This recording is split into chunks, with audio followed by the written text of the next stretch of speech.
Hello दोस्तों, फिल technician other home appliances के सत्तर 2 में आपका स्वागत है। ये वाला वीडियो सत्तर 2 के पार्ट फर्स्ट है। इसी 70 का दूसरा वीडियो है, वो हम इस वीडियो के बाद में डिस्कस करेंगे। तो दोस्तों, आज हम इस वीडियो के माध्यम से, इस सेशन के माध्यम से क्या क्या सीखेंगे उसका एक बार हम जान लेते हैं कि आज हम क्या क्या सीखने वाले हैं।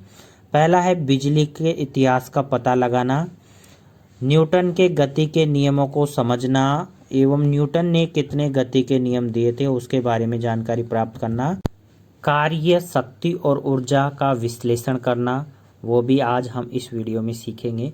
और पार्ट 2 में हम सीखेंगे ऊर्जा के संरक्षण के नियम एवं ऊर्जा के विभिन्न स्रोत, किस किस स्रोत से हमें ऊर्जा मिलती है, ये हम पार्ट 2 में सीखेंगे।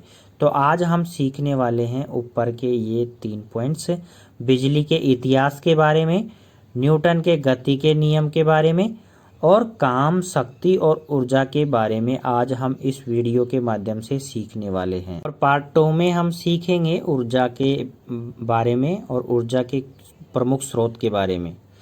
तो दोस्तों, आइए हम जान लेते हैं बिजली का इतिहास।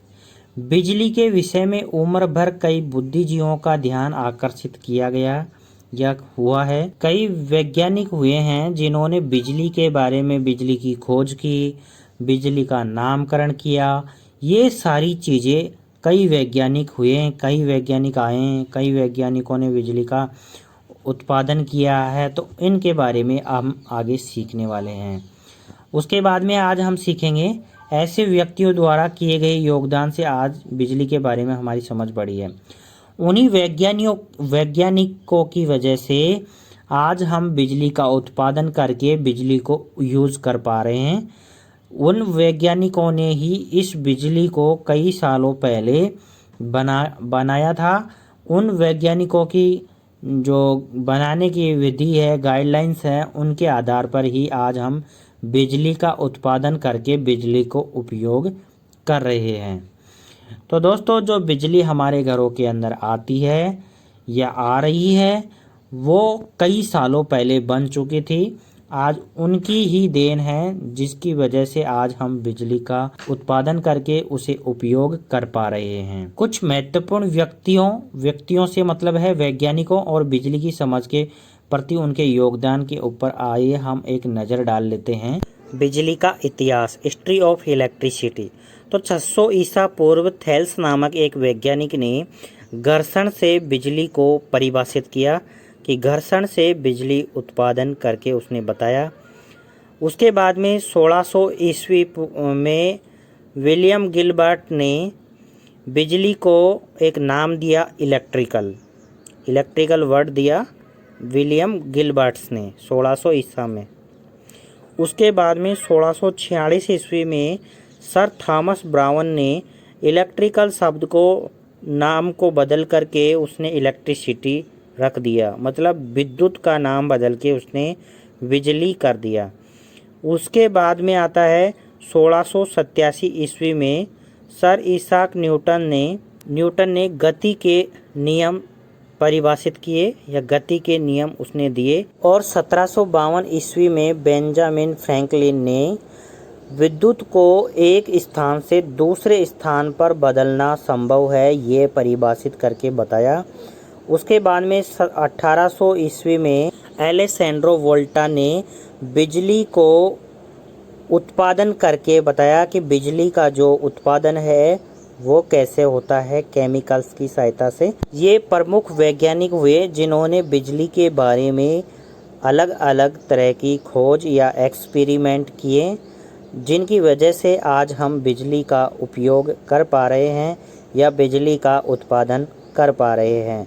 तो ये प्रमुख वैज्ञानिक हैं जिन्होंने बिजली के बारे में प्रमुख योगदान दिया एवं इन्होंने अपना जो जीवन है पूरा बिजली की खोज एवं बिजली के उत्पादन इनके अंदर अपना जीवन व्यतीत किया। आज उनकी वजह ही है, इनकी वजह से हम बिजली का उत्पादन या बिजली का उपयोग कर पा रहे हैं। अब जान लेते हैं गति के नियम के बारे में। तो गति का जो नियम है वो किसने दिया था, अभी मैंने आपको बताए थे न्यूटन ने। तो ये न्यूटन का पहला नियम है। न्यूटन की गति का पहला नियम यह बताता है कि हर वस्तु अपने आराम की स्थिति में या एक समान रेखा में एक समान गति में बनी रहती है जब तक कि उस पर बाहरी बलों द्वारा उस को बदलने के लिए मजबूर नहीं किया जाता है। तो दोस्तों, अगर हम कोई भी वस्तु है उसको अगर छुएंगे नहीं या उसके ऊपर बल नहीं लगाएंगे तब तक वह वस्तु वहीं उसी विराम अवस्था में रखी रहती है। ये न्यूटन की गति का पहला नियम है। जैसे कि एक वस्तु के आधार पे हम उदाहरण के आधार पे समझते हैं, जब तक असंतुलित बल द्वारा कार्यवाही नहीं की जाती है तब तक आराम रहेगा। मैंने अभी आपको बताया कि कोई भी वस्तु है या उसके ऊपर जब तक हम बल नहीं लगाएंगे, फोर्स नहीं लगाएंगे, तब तक वह अपना स्थान बदल नहीं सकती या वह अपने आप एक स्थान से दूसरे स्थान पर नहीं जा सकती। मान लो कोई भी वेट है, भार है, वो हमने एक जगह पे रखा है तो वो हमेशा वहीं रहेगा, वो कभी भी बदल नहीं सकता जब तक कि हम उसके ऊपर कोई असंतुलित बल नहीं लगाएंगे तब तक। इसके बाद आता है गति। गति में गति और उसी दिशा में गति जारी रहती है। जैसे कोई गाड़ी चल रही है या जा रही है तो वो उसी दिशा में जाती रहती है। अगर हम जब तक उस पर असंतुलित बल द्वारा कार्य नहीं करेंगे तब तक वह उसी दिशा में जाती रहेगी। अगर हम उस पर साइड से बल लगाएंगे तो वो अपना दिशा, डायरेक्शन वो सारा बदल लेती है। उसके बाद में आता है दोस्तों, दूसरे शब्दों में अगर हम समझे न्यूटन की गति का पहला नियम, तो किसी वस्तु का वेग जब तक स्थिर रहता है जब तक किसी बाह्य बल द्वारा कार्य नहीं किया जाता है। इस नियम को अक्सर जड़त्व का नियम भी कहते हैं। तो न्यूटन की गति का अगर पहला नियम की हम बात करें तो न्यूटन की गति का पहला नियम जड़त्व का नियम भी कहलाता है। ये प्रश्न आपको ज़्यादातर परीक्षा में देखने को मिलता है कि न्यूटन की गति का पहला नियम है। तो न्यूटन की गति का पहला नियम कौन सा है?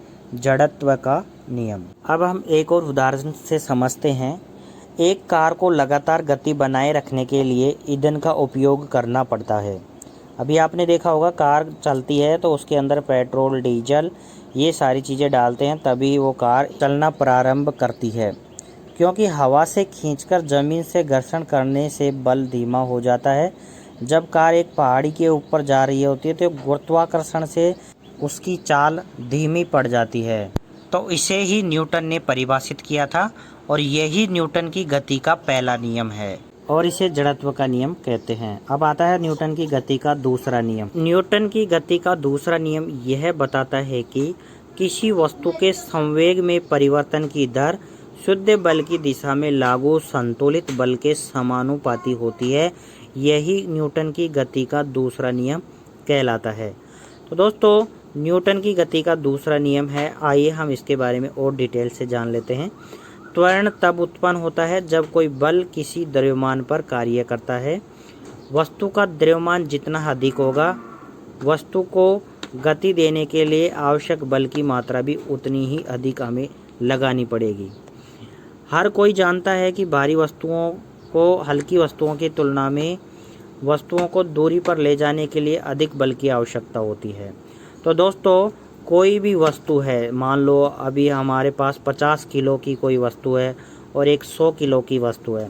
ये तो सभी जानते हैं कि 50 किलो की जो वस्तु है उसको उठाने के लिए हमें कम वजन, कम बल लगाना पड़ेगा और 100 किलो की जो वस्तु है उसको उठाने के लिए हमें अधिक बल लगाने की आवश्यकता पड़ेगी।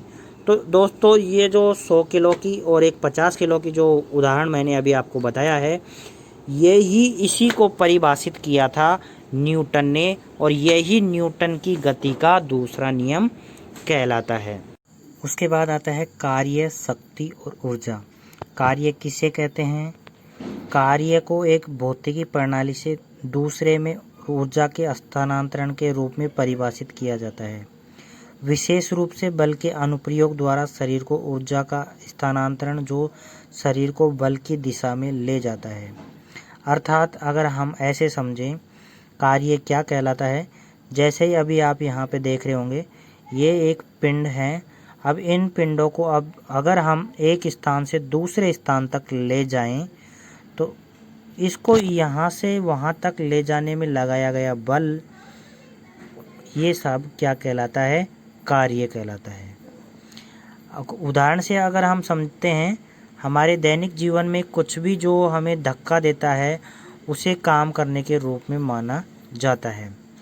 काम करने के लिए 3 क्वांटिटीज़ हैं। वर्क बराबर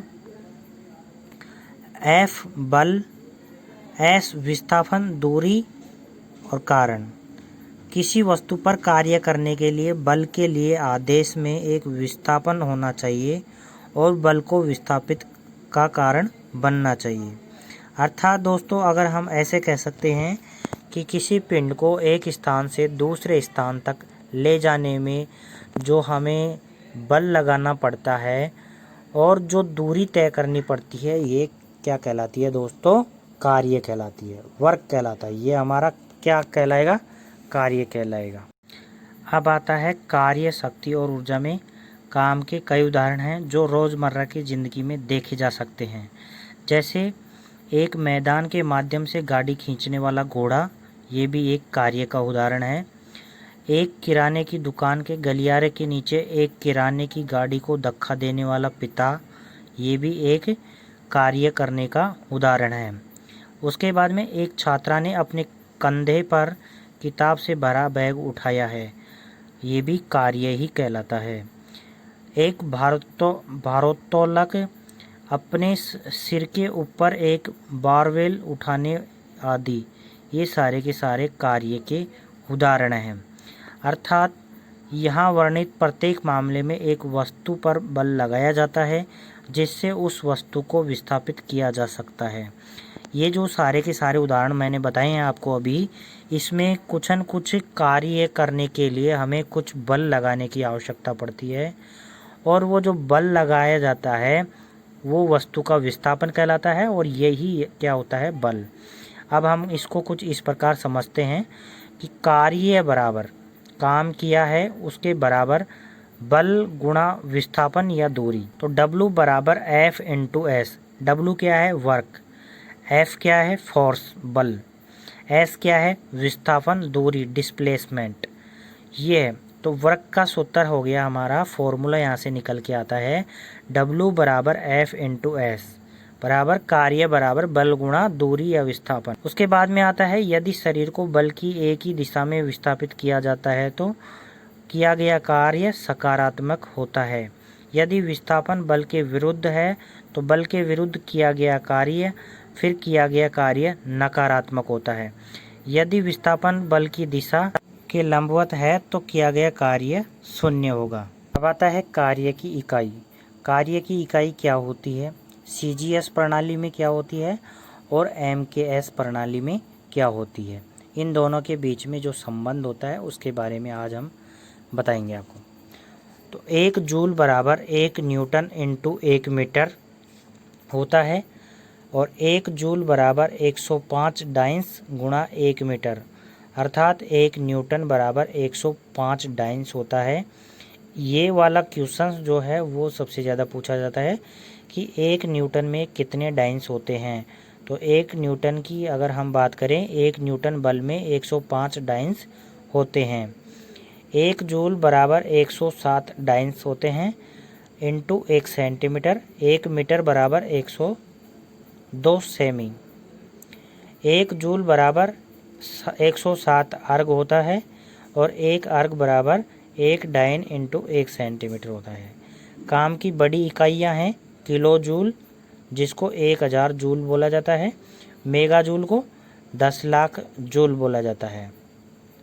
ये कार्य की सबसे बड़ी इकाई है, किलो जूल और मेगा जूल। ये सारी की सारी जो क्वांटिटीज़ हैं, जूल, किलो जूल और मेगा जूल, ये सारी की सारी कार्य की इकाई हैं। और अगर हम सबसे बड़ी इकाई की बात करें, कार्य की सबसे बड़ी इकाई है मेगा जूल। अगर हम इसी के अंदर अगर सबसे छोटी इकाई की बात करें तो वो है जूल। तो कार्य की सबसे बड़ी इकाई मेगा जूल और छोटी जूल। उसके बाद में अभी हमने पढ़ा था पिछले स्लाइड में, कार्य बराबर बल गुणा दूरी। दूसरा है CGS में कार्य को हम 1 डाइन इंटू 1 सेंटीमीटर कहते हैं और सीजीएस में बल और दूरी की इकाई को प्रतिस्थापित करने के लिए किया जाता है। अगला है काम की इकाई एक डाइंस x 1 सेंटीमीटर बराबर 1 अर्ग है। अगर हम काम को MKS प्रणाली में नापें तो उसकी है 1 न्यूटन गुणा 1 मीटर, जो हमने अभी बताया था आपको। ये एक MKS में बल और दूरी इकाइयों को प्रतिस्थापित करके प्राप्त किया जाता है। उसके बाद में आता है काम की इकाई 1 न्यूटन गुणा 1 मीटर बराबर जूल है। काम की इकाई जूल है। 1 जूल का काम तब किया जाता है जब 1 न्यूटन का बल किसी पिंड पर कार्य करता है, इसे 1 मीटर की दूरी से विस्थापित करता है। तो दोस्तों अगर हम बात करें कार्य की इकाई की, तो कार्य की इकाई क्या है? जूल। इसमें से जो बनने वाला क्वेश्चंस है वो 3-4 क्वेश्चंस हैं जो बनते हैं परीक्षा के अंदर सबसे ज़्यादा। पहला है काम बराबर बल गुणा दूरी, अर्थात W बराबर F इंटू एस। ये फॉर्मूला सबसे ज़्यादा काम आता है। उसके बाद में आता है कार्य की इकाई। कार्य की इकाई क्या होती है? जूल होती है। ये आपको पता होना चाहिए दोस्तों, कार्य की जो इकाई है वो जूल होती है। उसके बाद सबसे ज़्यादा पूछे जाने वाला प्रश्न है 1 जूल बराबर 1 न्यूटन मीटर होता है। ये आपको पता होना चाहिए। अब अगर हम इसको परिभाषा दें कार्य की, तो ज़मीन के संबंध में एक कोण एक निरंतर बल F के साथ खींची जा रही एक ट्रॉली का निरीक्षण करें। तो कोई भी बल हम अगर लगा रहे हैं किसी पिंड के ऊपर, तो उसको खींच रहे हैं, तो उसका जो एक स्थान से दूसरे स्थान पर जैसे ही वो आ रहा है, उसको तो हम बोलते हैं दूरी, कि वो एक स्थान से दूसरे स्थान पर आ गया है। उसके बाद में उसको जो खींचने में लगाए जाने वाली जो ताकत है, बल है, उसको हम बोलते हैं बल F, जिसको डिनोट करते हैं F से। ध्यान दें कि पहियों की गति जमीन के क्षैतिज है। ट्रॉली पर निरंतर बल F अभिनय से विस्थापन S होता है। आज्ञा देना कोण के बीच बल की दिशा और विस्थापन, फिर किए गए कार्य की गणना की जाती है। तो दोस्तों इस चीज़ में लगाया गया बल या किया गया कार्य क्या होगा? W बराबर F गुणा S। तो इस वाली ट्रॉली में या इस वाली ट्रॉली को खींचने में किया गया कार्य होगा बल गुणा दूरी, क्योंकि ये जो ट्रॉली है इसको हम एक स्थान से दूसरे स्थान पर जैसे हम खींच रहे हैं, तो इसमें जो बल लगाया जा रहा है हमारी जो ताकत लग रही है, ये क्या कहलाएगी दोस्तों? बल। तो बल को हम F से डिनोट करते हैं, दूरी को S से और कार्य को W से। तो W बराबर F इंटू S। अब आता है पावर का। पावर वह दर है जिस पर काम किया जाता है। कभी कभी काम जल्दी से किया जाता है और अन्य समय धीरे धीरे किया जाता है। उदाहरण के लिए एक चट्टान पर चढ़ने को अपने शरीर को एक चट्टान के किनारे कुछ मीटर ऊपर उठाने के लिए असामान्य रूप से लंबा समय लगता है, और दूसरी ओर एक पैदल यात्री अपने शरीर को कुछ ही समय के लिए कुछ मीटर ऊंचा कर सकता है। तो इसमें अलग अलग जो समय लगता है, कभी हमारा शक्ति जो है, पावर है, वो अधिक लगता है और कभी कम लगता है। उसके बाद में आता है दोस्तों, दोनों लोग समान मात्रा में कार्य कर सकते हैं, फिर भी यात्री पर्वतारोही की तुलना में काफ़ी कम समय में काम करता है। जिस दर पर काम किया जाता है उसे पावर कहते हैं। रॉक पर्वतारोही की तुलना में हाइकर की शक्ति अधिक होती है। शक्ति कार्य बटा समय अनुपात है। गणितीय रूप में यह निम्नलिखित समीकरण का उपयोग करके गणना की जाती है। तो पावर जो है, शक्ति जो है, पावर बराबर किया गया कार्य बटा लिया गया समय, तो P बराबर W अपॉन T। अगर हम पावर की गणना करें यहाँ पे, तो पावर की गणना करने का सूत्र है P बराबर W अपॉन T। P यहाँ है पावर, W है कार्य, T है समय। उसके बाद में आता है शक्ति की मानक मीट्रिक इकाई वाट है। अगर हम शक्ति की, पावर की इकाई की बात करें तो वो वाट है। जैसे कि शक्ति के लिए समीकरण द्वारा निहित है, अभी मैंने आपको समीकरण बताया था, उसके द्वारा हमें पता चलता है कि कार्य की इकाई क्या है?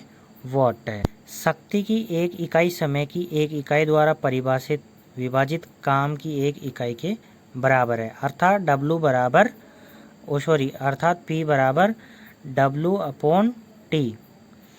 इस प्रकार वाट जूल बटा सेकंड के बराबर है। यूनिट हॉर्स पावर का उपयोग कभी कभी किसी मशीन द्वारा दी गई शक्ति का वर्णन करने के लिए किया जाता है और एक HP बराबर एक अश्व शक्ति बराबर 746 वाट के बराबर होता है। अब यहाँ पे ध्यान देने वाली बात यह है कि यहाँ से एक प्रश्न आता है, एक HP बराबर कितने वाट होता है, तो यहाँ पे होता है एक HP बराबर 746 वाट के बराबर। अधिकांश मशीनों को डिजाइन और ऑब्जेक्ट पर काम करने के लिए बनाया जाता है। सभी मशीनों को आमतौर पर एक बिजली रेटिंग द्वारा वर्णित किया जाता है जिसको वॉट आवर कहते हैं। पावर रेटिंग उस दर को इंगित करता है जिस पर वह मशीन अन्य वस्तुओं पर काम कर सकती है। इस प्रकार एक मशीन की शक्ति उस विशेष मशीन के लिए कार्य बटा समय अनुपात है। एक कार इंजन एक मशीन का उदाहरण है जिसे पावर रेटिंग दी जाती है। पावर रेटिंग से संबंधित कि इंजन कितनी तेजी से कार को तेज कर सकता है। अब आता है पावर की इलेक्ट्रिकल क्वांटिटीज। CGS और MKS इकाइयों के संबंध में 1 वाट बराबर 1 जूल बटा सेकंड होता है। ये एक क्वांटिटी है जो ज़्यादातर परीक्षा में पूछी जाती है। 1 वाट बराबर होता है, तो 1 वाट बराबर कितना होता है, 1 जूल बटा 1 सेकंड। अगर हम बात करें वाट की तो वाट बराबर होता है जूल बटा सेकंड। उसके बाद में अगर हम अर्ग के अंदर निकालें इसका, तो 107 अर्ग पर सेकंड होता है 1 वाट बराबर। 1 वाट बराबर न्यूटन मीटर पर सेकंड भी होता है और 107 अर्ग्स बराबर 1 न्यूटन मीटर होता है। और हॉर्स पावर शक्ति की एक और इकाई है। अभी मैंने आपको बताया था HP जो है हॉर्स पावर अश्व शक्ति जिसको बोलते हैं, वो पावर की भी एक इकाई है, बड़ी क्वांटिटीज़ हैं और इससे भी बड़ी क्वांटिटी है किलोवाट। तो HP भी एक पावर की ही क्वांटिटी है, इसका भी आपको ध्यान होना चाहिए। और एक HP बराबर 746 वाट होता है। ये मैंने अभी आपको बताया था कि एक HP बराबर कितना होता है, ये भी परीक्षा में पूछा जाता है। उसके बाद में आता है 1 किलोवाट। 1 किलोवाट का मतलब होता है कि 1000 वाट। 1 किलोवाट बराबर 1.34 अश्व शक्ति या HP होता है। ये भी आपको पता होना चाहिए 1 किलोवाट बराबर कितने वाट होते हैं। तो 1 किलोवाट बराबर होते हैं 1000 वाट और 1 किलोवाट बराबर 1.34 HP। उसके बाद में आता है शक्ति बराबर कार्य बटा समय। अगर हम पावर के फॉर्मूले की बात करें तो पावर का यहाँ से फॉर्मूला निकल के आता है, पावर बराबर वर्क बटा टाइम, शक्ति बराबर काम बटा समय। अगर हम इसको CGS में बात करें तो इसकी इकाई होती है 1 अर्ग प्रति सेकंड। अगर हम CGS में कार्य और समय इकाइयों को प्रतिस्थापित करके प्राप्त किया जाता है और इसकी इकाई प्रति सेकंड अर्ग होती है। और अगर MKS प्रणाली में शक्ति की इकाई की बात करें तो वो होती है 1 जूल पर 1 सेकंड। तो दोस्तों आज के वीडियो में हमने जाना है कि कार्य, शक्ति और ऊर्जा के बारे में हम अगले वीडियो में सीखेंगे जो हमारा आएगा पार्ट 2। अगर दोस्तों अभी तक आपने हमारे इस चैनल को सब्सक्राइब नहीं किया है तो प्लीज़ चैनल को सब्सक्राइब करके बेल आइकन ज़रूर प्रेस कर दें ताकि आपको प्रत्येक वीडियो का नोटिफिकेशन समय पर मिलता रहे। और अगर आप हमारे चैनल पर अभी पहली बार आए हैं तो प्लीज़ हमारे चैनल को सब्सक्राइब कर लें और बेल आइकन ज़रूर प्रेस कर लें ताकि आपको प्रत्येक वीडियो के ऐसे ही नोटिफिकेशन समय पर मिलते रहें। मिलते हैं आपको अगले वीडियो के साथ, तब तक के लिए जय हिंद, धन्यवाद दोस्तों, थैंक यू।